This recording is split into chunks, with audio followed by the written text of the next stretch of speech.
दोस्तों, आज बहुत ही हर्ष के साथ आप लोगों के सामने उपस्थित होने का मौका मिला है और इस खुशी के मौके पर आप सबको झारखंड जोहार। जोहार झारखंड।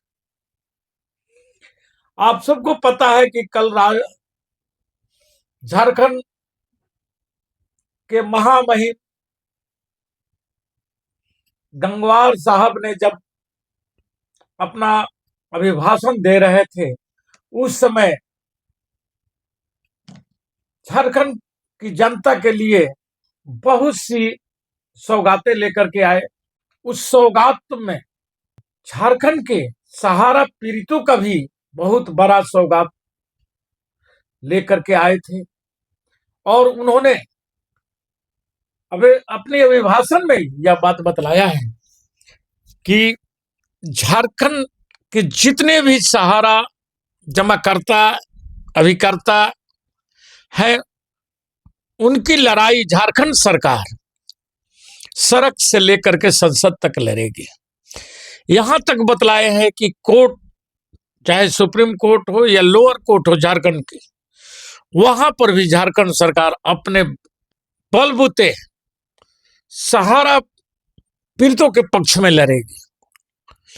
मुझे लगता है कि ऐसी बात आज तक भारत के अंदर में न केंद्र सरकार नहीं कोई भी राज्य सरकार इतना बड़ा ऐलान किया, क्योंकि आज से झारखंड में सत्र भी चलना शुरू हो गया है, शीतकालीन सत्र।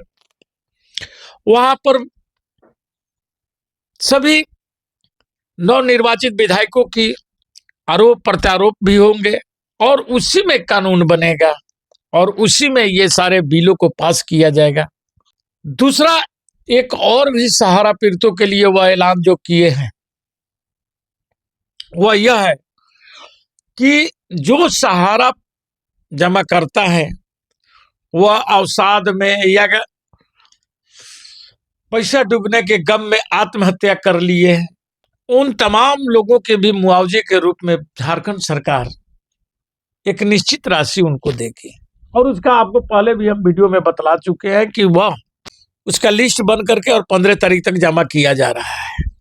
लेकिन सबसे बड़ी बात है कि बोला जाता है कि हेमंत है तो हिम्मत है, और उसी का परिणाम था कि लोगों ने फिर से एक बार हेमंत सरकार को चुन करके लाया है और प्रचंड बहुमत के साथ लाया है।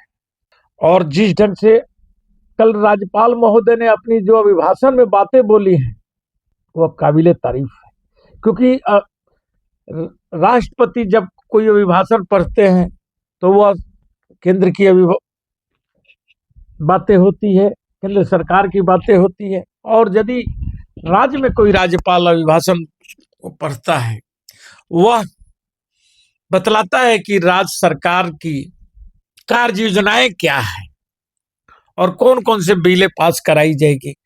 इन तमाम चीजों को उसी को अभिभाषण में रखा जाता है। यानी एक तरीके से समझ लीजिए कि वह गजट है, वह सरकार के संज्ञान में आ गया है लिखित में, और तभी राज्यपाल उस अभिभाषण को पढ़ते हैं। तो ये तो एक बहुत बड़ी खुशखबरी है ही। साथ साथ और भी बहुत से मनरेगा और सरकारी नौकरी और प्रावधान लाने की जो बात किए हैं वह भी बहुत बड़ी बात है, बहुत अच्छी बात है। एससी एसटी ओबीसी के आरक्षण की भी जो बातें आई है, नगर निगम चुनावों को भी कराने की बातें आई हैं। लेकिन इसके साथ साथ एक जो हेमंत सरकार का या जो राज्यपाल साहब जो अभिभाषण पढ़े उसमें जो बात आया छन करके बाहरी भीतरी का, मूल निवासी का, ये थोड़ा सा कष्टदायी जरूर है झारखंड वासियों के लिए, क्योंकि इस झारखंड में चाहे जो भी निवास कर रहे हैं, जो झारखंड में रह गए, बिहार से जब अलग हुआ झारखंड तो झारखंड को ही अपना राज्य जो माने, चाहे बिहार में रहने वाले लोग थे वह भी अपने को यहीं समर्पित कर दिए, यहीं पर अपनी खरीद, और उसमें फिर ये बाहरी भीतरी की बातें करके थोड़ा सा इसे लगने लगा कि जिस ढंग से केंद्र की भाजपा सरकार हिंदू मुसलमान करती है, उसी ढंग की बात यहाँ झारखंड में भी, जबकि इससे इंडिया गठबंधन को बचना चाहिए था, हेमंत सरकार को बचना चाहिए था।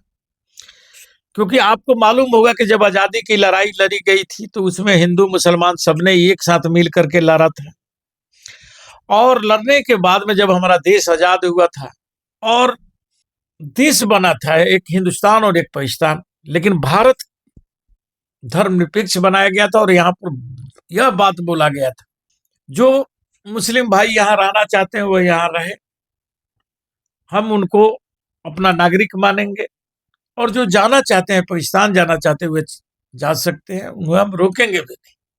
और जो मुस्लिम भाइयों ने अपना भारत को ही मातृभूमि समझा और यहाँ रह गए, और आज उन पर अनेक तरीके की परिताड़ना जो भाजपा या भाजपा के लोग के द्वारा, संघ के द्वारा जो लगाए जाते हैं, किए जाते हैं, वह बहुत ही कष्टकारक है, जो कि नहीं होना चाहिए था। क्योंकि वही देश विकसित किया है जहां सभी धर्मों के लोग हैं। आज अमेरिका हमसे कहाँ है? चाइना को देख लीजिए, ऑस्ट्रेलिया को देख लीजिए, जापान में देख लीजिए, क्या वहां इस ढंग की बातें होती है? सब एक साथ मिलजुल करके रह रहे। आज 70 साल से हम मिलजुल कर रहे, लेकिन ये आखिर क्या कारण हुआ था कि आज 10 साल में इतना नफरतें फैल गई?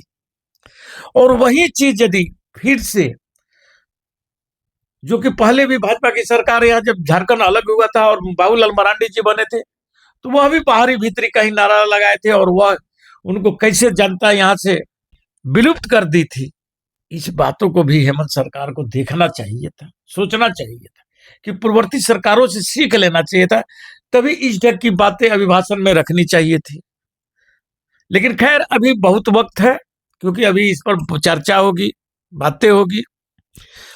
मैं मानता हूं कि झारखंड बना है यहाँ के जो मूल निवासी, यहाँ के जो झारखंडी है, जो आदिवासी हैं, उनके लिए ही बनाया गया था, उनके ही विकास के लिए बनाया गया। लेकिन हम कहाँ कोई उसको रोक रहा है?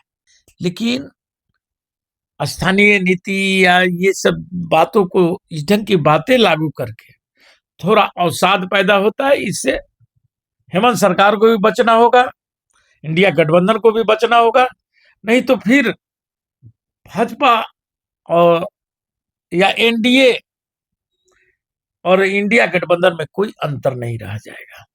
धन्यवाद। आगे मैं फिर विस्तृत बात करूंगा। आइए हम आगे के हाल आपको नगेंद्र कुशवाहा जी के जुबानी सुनाते हैं, जो कि कल का राज्यपाल का अभिभाषण में विश्व हिंदू परिषद के सचिव नगेंद्र कुशवाहा जी भी अपनी बातें रखे। तो आइए अब हम सुनते हैं। साथियों नमस्कार। आप सभी को पता है कि विश्व भारती जन सेवा संस्थान ने झारखंड में इंडिया गठबंधन को अपना समर्थन इस विधानसभा के चुनाव में दिया था, और माननीय श्री हेमंत सोरेन जी से वादा लिया था कि आपको अगर हम लोग वोट देंगे और दिलवाएंगे और सरकार आपकी बनेगी, तो सरकार बनते ही सबसे पहले सहारा पीड़ितों का आप काम कीजिएगा। उस बात पर मुहर लगी थी और हम लोगों में लिखित जो समझौता हुआ था और उसके बाद जो मैनिफेस्टो में जो बातें डाली गई थी, आज वो बातें आगे बढ़ता हुआ दिख रहा है। हम विश्व भारती जन सेवा संस्थान की ओर से माननीय श्री हेमंत सोरेन जी को और झारखंड सरकार के माननीय सभी नेताओं को, साथ ही साथ झारखंड के महामहिम राज्यपाल जी को बहुत बहुत आभार व्यक्त करते हैं कि सहारा के मुद्दे पर राज्यपाल जी के भाषण में चीज़ों को लिया गया जो मैनिफेस्टो में बातें लिखी गई थी, और आज झारखंड विधानसभा में महामहिम राज्यपाल जी के द्वारा वो अभिभाषण को पढ़ा गया और बताया गया। 11 नंबर और 12 नंबर पॉइंट पर सुबह चूँकि 10 बजे ही मेरे पास ये आ चुका था कि आज माननीय राज्यपाल जी के भाषण में ये होने जा रहा है, जिसकी कॉपी मेरे पास आ गई थी। फिर भी मुझे थोड़ा सा संशय था कि जब तक चीज़ों को देख न लिया जाए तब तक देश के लोगों को सूचना देना ठीक नहीं होगा। थोड़ी देर पहले माननीय हमारे यहाँ के जो स्थानीय विधायक हैं अरूप चटर्जी जी विधानसभा के अंदर में ही हैं, वहाँ से उन्होंने लिंक भेजा कि आप लोग भाषण को देखिए। भाषण को हम लोगों ने देखा, अर्थात वही हुआ जो इसमें लिखा हुआ था। इसमें साफ कहा गया है कि सहारा इंडिया से पीड़ित राज्य के निवेशकों की लड़ाई सर्वोच्च न्यायालय से लेकर राज्य के हर न्यायालय और संसद से लेकर सड़क तक हर मोर्चे पर पूरी मजबूती से लड़ी जाएगी जब तक राज्य के सभी निवेशकों का भुगतान न हो जाए। और दूसरा, झारखंड राज्य के जिन सहारा पीड़ितों ने अपने प्राण गंवाए हैं या आत्महत्या की है उनके लिए आर्थिक मुआवजा। ये दोनों ही बातों को गजट में ले लिया गया। राज्यपाल जी के भाषण जी का होने का मतलब है कि वो गजट में आ गया और ये सरकारी काम हो गया। ये शायद झारखंड इस देश का पहला राज्य बना जो सहारा पीड़ितों के लिए इतना अच्छा कदम उठाया। जो विश्व भारती जन सेवा संस्थान ने रास्ता बनाया था वो रास्ते पे एक बहुत बड़ी जीत है। धन्यवाद साथियों, साथ बनाए रखें, हम लोग कामयाबी ले करके रहेंगे। बहुत बहुत धन्यवाद, आभार, नमस्कार, जय हिंद।